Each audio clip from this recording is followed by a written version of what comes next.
नमस्कार दोस्तों, स्वागत है आपका हमारे चैनल पर जहां हम लेकर आते हैं आपके लिए एक से बढ़कर एक धार्मिक कथाएं। आज की कथा भगवान शिव और उनके परम भक्त रावण के बीच एक अद्भुत मिलन की कहानी है। प्राचीन काल की बात है। रावण, जो लंका का महान और शक्तिशाली राजा था, भगवान शिव का परम भक्त था। रावण अत्यंत ज्ञानी, पराक्रमी और महान तंत्र मंत्रों का ज्ञाता था। वह एक ऐसा व्यक्ति था जिसने कठिन तपस्या कर कई वरदान प्राप्त किए थे, लेकिन उसमें अहंकार भी आ गया था। उसे लगा कि उसके पास इतनी शक्ति है कि वह कुछ भी कर सकता है। रावण ने सोचा कि अगर वह भगवान शिव को प्रसन्न कर लेता है तो उसे अद्वितीय शक्तियां प्राप्त होंगी, जिससे वह संपूर्ण सृष्टि पर राज्य कर सकेगा। इस विचार से प्रेरित होकर वह कैलाश पर्वत की ओर चल पड़ा, जहां भगवान शिव अपने परिवार के साथ निवास करते थे। रावण ने कैलाश पर्वत पहुंचकर भगवान शिव की तपस्या आरंभ कर दी। वह दिन रात बिना खाए पिए कठोर साधना में लीन हो गया। उसने शिव के नाम का जाप करते हुए अनेक वर्षों तक तपस्या की। उसकी भक्ति इतनी प्रबल थी कि उसकी ऊर्जा से पर्वत तक हिलने लगे थे। रावण की तपस्या को देखकर भगवान शिव ने सोचा कि उसे उसकी शक्ति और अहंकार का परीक्षण करना चाहिए। तब भगवान शिव ने एक महान परीक्षा ली। शिवजी ने एक विशालकाय पर्वत का रूप धारण कर लिया और कैलाश पर्वत के ऊपर बैठ गए। यह देखकर रावण को बहुत गुस्सा आया। उसने सोचा कि उसे कोई रोक नहीं सकता। रावण ने अपनी सारी शक्ति से कैलाश पर्वत को उठाने का प्रयास किया। वह पर्वत को अपने 10 भुजाओं से उठाने लगा, लेकिन भगवान शिव ने अपनी एक छोटी सी अंगुली से ही पर्वत को दबा दिया। रावण की सारी शक्ति क्षीण हो गई और वह पर्वत के नीचे दब गया। अब रावण को अपनी सीमा का एहसास हुआ। उसने समझ लिया कि भगवान शिव की महिमा के सामने उसकी शक्ति कुछ भी नहीं है। रावण ने महसूस किया कि उसने भगवान शिव की महानता को नहीं समझा। उसे अपने अहंकार पर पछतावा हुआ।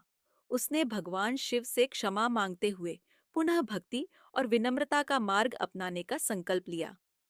उसने भगवान शिव की कृपा पाने के लिए अपने एक एक सिर की बलि अर्पित करने की ठान ली। रावण ने एक एक करके अपने 9 सिर भगवान शिव को समर्पित कर दिए। 10वां सिर देने से पहले भगवान शिव ने प्रकट होकर रावण को रोक लिया। भगवान शिव ने कहा, हे रावण, तुम्हारी भक्ति सच्ची है और मैं तुमसे प्रसन्न हूँ। मैं तुम्हें अभयदान और अनेक शक्तियों का वरदान देता हूँ। भगवान शिव ने रावण को अद्भुत शक्तियां और विशेष वरदान दिए। शिवजी ने उसे चंद्रहास नामक एक दिव्य तलवार प्रदान की और कहा कि इस तलवार से उसे अजेयता प्राप्त होगी। साथ ही उन्होंने कहा कि यह तलवार तभी प्रभावी होगी जब रावण उसे न्याय और धर्म के मार्ग पर ही प्रयोग करेगा। भगवान शिव ने रावण को आशीर्वाद दिया और कहा, तुम्हारी भक्ति और ज्ञान अद्वितीय है। तुम महान हो, लेकिन ध्यान रखना कि शक्ति का सदुपयोग ही करना। रावण ने भगवान शिव से वचन दिया कि वह उनकी शक्तियों का प्रयोग धर्म और सत्य की राह पर करेगा। उसने प्रण किया कि वह कभी अन्याय नहीं करेगा और किसी निर्दोष को कष्ट नहीं देगा। शिवजी ने रावण को यह भी समझाया कि सच्ची भक्ति में विनम्रता, धैर्य और अहंकार का नाश आवश्यक है। रावण ने भगवान शिव के चरणों में शीश झुकाया और उनसे आशीर्वाद प्राप्त कर अपने मार्ग पर चल पड़ा। शिवजी ने उसे उसके मार्ग पर सदा धर्म की राह पर चलने का मार्गदर्शन दिया और उसकी हर कठिनाई में उसके साथ रहने का वचन दिया। इस कथा का संदेश यही है कि भक्ति में शक्ति है, लेकिन सच्ची भक्ति वही है जो अहंकार से मुक्त हो। भगवान शिव ने रावण को शक्ति और ज्ञान का वरदान दिया, लेकिन साथ ही उसे सही मार्ग पर चलने की प्रेरणा भी दी।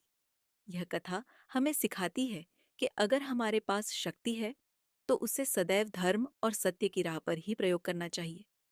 कथा हमें यह भी बताती है कि भगवान के प्रति सच्ची भक्ति में विनम्रता और समर्पण का महत्व होता है।